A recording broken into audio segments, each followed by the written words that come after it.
Obviously, it will be a week today. A week today that we'll be accepting the Cam Fellow Award at the O'Brien Awards next Saturday. I know some of our clients are coming, and the O'Brien Awards, buddy, are a big award. So Mummy and I are getting the stable is getting the biggest award. I wasn't aware of this. The biggest award given out in Canada for horse racing is the Cam Fellow. Obviously, every other award is given out every year, right? Driver, trainer, horse, whatever. But only twice this decade has the Cam Fellow Award been given out to a person. Admirals Express won it in 2010. Bill Andrew, deservedly so, the Andrew family, won it in 2015, I believe. And then it wasn't awarded again until 2019-20, which is the stable. Oddly enough, Bill Andrew is also an Islander. For those of you who don't know, and I'm sure you all know, I'm originally from a little island, a little province in Canada called Prince Edward Island.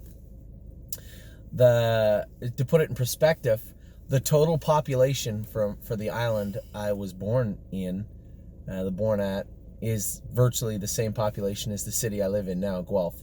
So, small island, deep harness racing roots, and very proud. Obviously, Joe O'Brien, who was the O'Brien Awards were named for, is a Maritimer. Is from Prince Edward Island, and pretty fitting and pretty cool that the only two people this past decade, that won the Cam Fellow Award are both Islanders. So that's neat.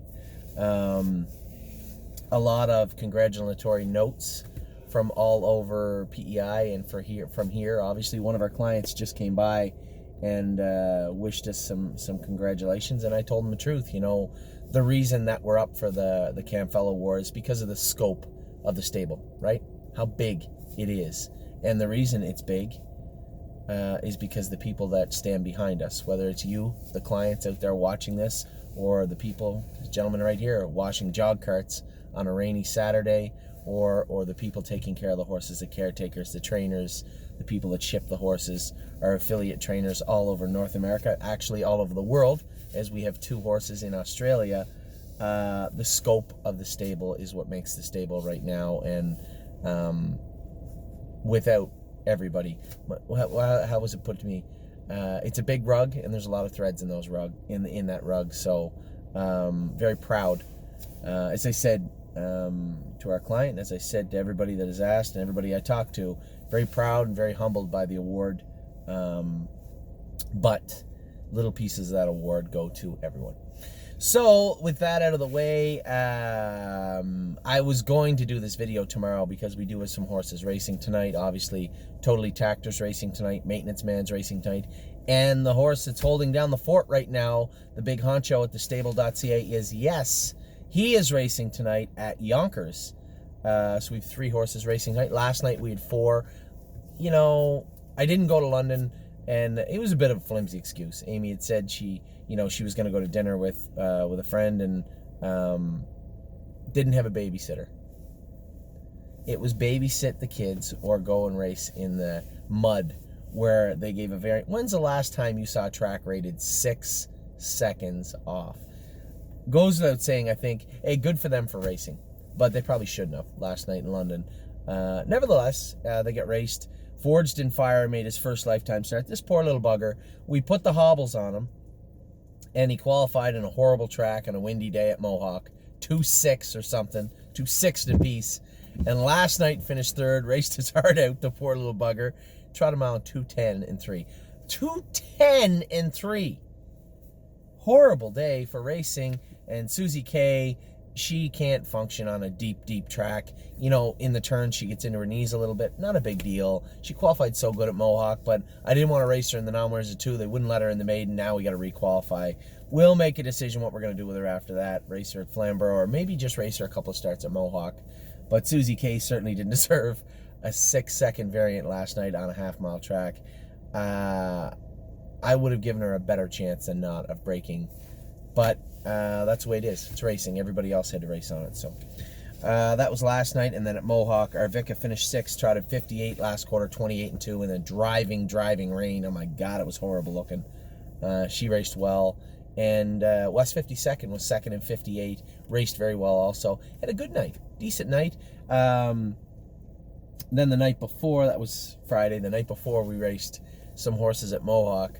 All Played Alone and Excellent Nation raced together. Now, for those of you out there that watch the race, the 1-9 or 1-5 favorite made a break in the first turn. I was third favorite. The horse outside of me was a long shot. So I knew that Bob was going to have to let me go. So I just let Excellent Nation float along. Just float easy on the outside. And the more he did that, the more Bob had to grab his horse. And I could see Bob's horse getting jostled and frustrated by him backing him up. And he made a break. And,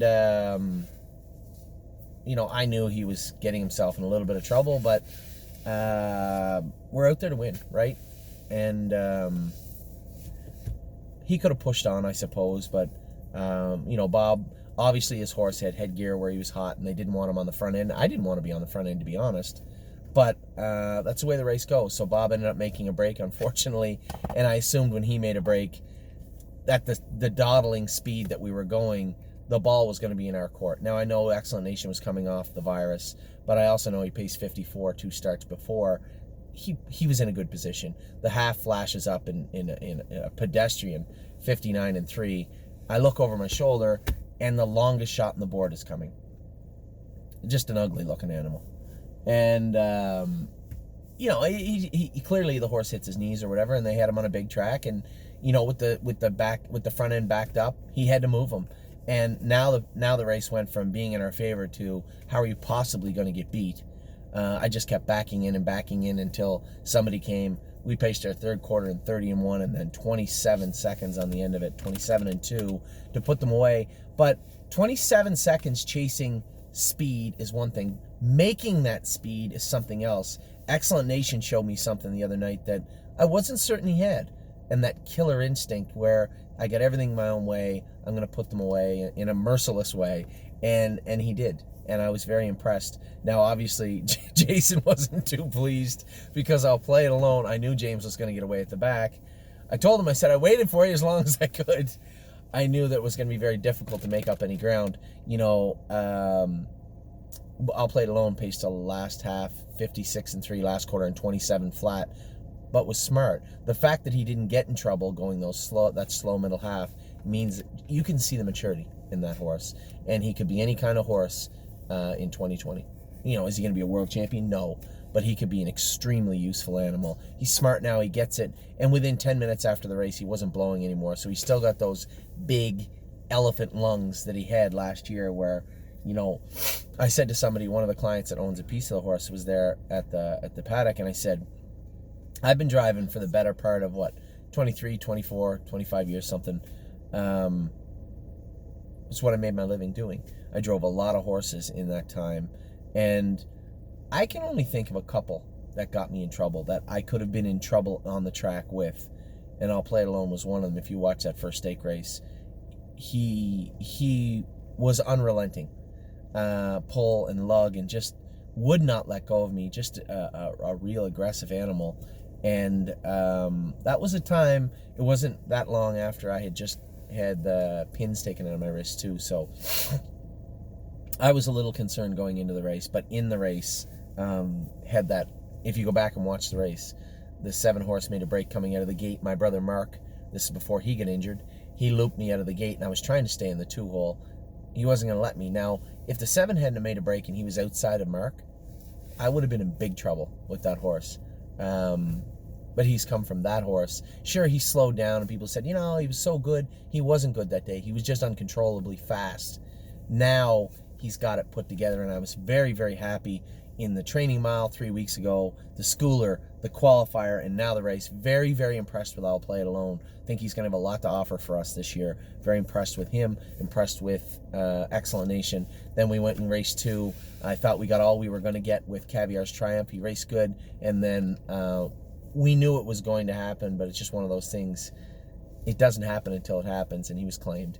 And I know that John and Julia really loved Caviar's Triumph, and all of our clients did that were associated with him. And he had a very, very good run for us, fall, early winter, and now starting into the mid part of the winter. Had a great run for us. Probably do some good for the people that claimed him. But there's nowhere else to race him. You know, he might be able to do in a preferred 3 level in London racing for 7,500, but he's not a preferred 2 trotter, and there's no 20 claimer. So you claimed a 15 claimer for 15,000, and I hope they have good luck with him. But I would be very surprised if he was competitive at the preferred 2 level. So there's that. We have a number of horses that are getting really, really close now. We're going to go over them in the barns. Kevin had told me that Watch Av trained in 2 minutes yesterday. I didn't know he was that close. He gave me, that's what I love, is that, you get guys like Kevin and Harry and Mario who were kind of reclusive, right? They were entrenched in that, that part of horse racing where nobody talked to their owners, right? Nobody talked to their clients. We'll race your horse, you send us a check, have a nice day. And Mario wasn't a trainer forever because he was such an accomplished driver. So you have Jason, and Jason was a younger guy, and he's more closer to my generation, where and my train of thought too, where, sure, come on in, we can talk about the horse, but we've taken that to the next level with the stable where there's constant communication, and we try to the best we can. I had somebody message me the other day and say, hey, I haven't heard anything about globetrotting in a long time because there hasn't been any written write-ups, and I don't watch your videos.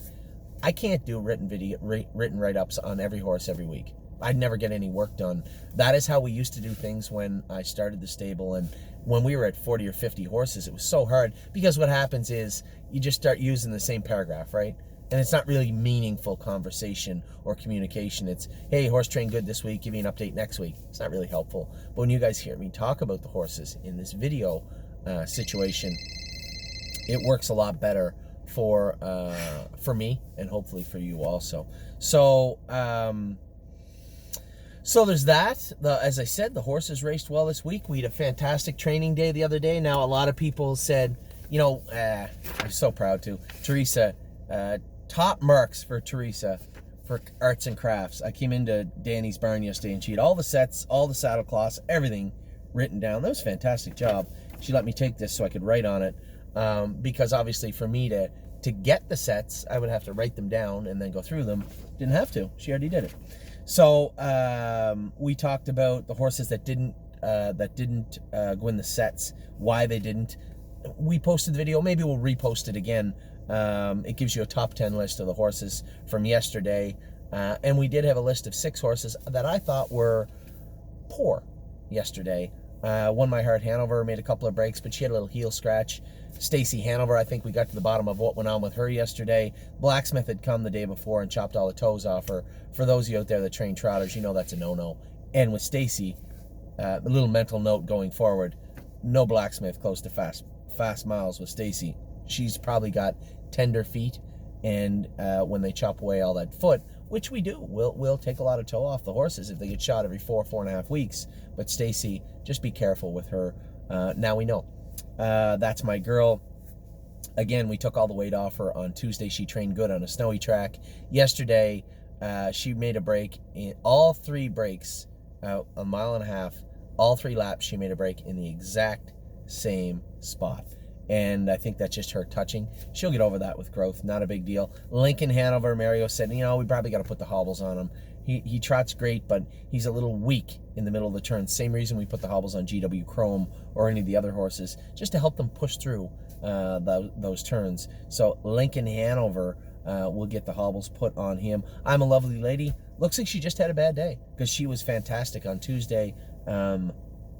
Made a break on Steve yesterday. I'll go with her this week because I haven't really seen her in quite a while. So I'll go with I'm a Lovely Lady this week. And then I'm Hill on Wheels. Mario and I talked about him last night. He believes the same thing that I thought, that maybe it was just a combination of everything that went on the day before, getting him re-rigged, so to speak, if that's a word. I took the head pull off him. And then yesterday, because we had made so many changes the day before, the caretaker forgot and put the head pole back on him. He didn't like the head pole. He thought once he got him thawed out, he was okay with it on, but he didn't really need it, and that's why he trained poorly. So 6 horses on the poor list. I'm looking at our top 10 list, and the top 3 horses were not expensive horses. Now, I think it's very early, but I'm going to go on the record as saying Eternity Road possesses all the talent as much talent as any horse I've seen in January, and he looks like a good horse. Was not an expensive yearling. Holy Chick, very inexpensive yearling, and set the mood. Or Royal Tyrone. Surreal Love was almost as inexpensive as anybody. So I think he was less than Holy Chick and definitely less than Eternity Road. Those three horses I just noticed made up the top three horses, which is impressive. Royal Tyrone's on there. He looked good. Walk on the Moon looked good. Tipsy and Dixie, none of these horses were the expensive horses. Tipsy and Dixie, Can't Muscle Me, Beef and Cheddar, Well and Down. Just a great day yesterday for these horses. They look very, very good over here in the corner. First Glance was good too. You're right, buddy. This was the top 10 list. First Glance was good and was fantastic on Tuesday, but he just didn't make the top 10 list today. Miss Meringue was just off it. She was our most expensive horse. Can't Deny My Spirit was good. Adrenaline Rush. I was happy with mostly every award we welcome. Again, she was third and looked great in her set, but we had 8 sets. We had a top 10 list. Obviously, it makes sense that the 8 winners would get on the list first. The horses that that made the list that didn't win, I thought Walk on the Moon was fantastic, and Well and Down was fantastic also. So pretty easy to make the list yesterday. We took the 8 winners, and the 2 horses I thought were the most fascinating yesterday of the horses that finished second. So a good training day. Really starting to shake down. You're starting to get a good look at horses that have some talent. Now it's up to them and what they want to do with it. A horse that I didn't mention yesterday when I watched the video yesterday come with a big rush on the outside. He had the wrong saddle pad on, according to the video. I believe I know what took place because I saw this a couple of times. I don't believe they could find the purple saddle cloth, and they just put a gray one on without telling Curtis or myself.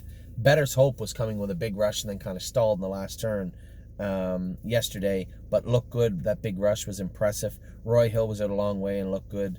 Bramer, I thought, was fantastic. I'd said to the caretaker today, probably let those hobbles out 2 or 3 holes. If you go back and look at the video, those hobbles look kind of snug on him, and he's still underweight, and you can tell he's growing. He's getting to be a big boy, but those 2 weeks he stood in the stall after his operation, you could see that he doesn't have the same muscle even that Beef and Cheddar has after even going 2 or 3 bigger miles. As they start to go a little faster, you start to see them shine and put muscle on that muscle that racehorses have on. You get to see that, and I don't see that yet with Braemar, but he's a great eater, and I'm certain that will come very, very soon. I was really impressed with him. That's the first time I've gone with him in a while. Very impressed with the way Braemar looked. There was a lot of horses that impressed the hell out of me yesterday, and very few, as I said.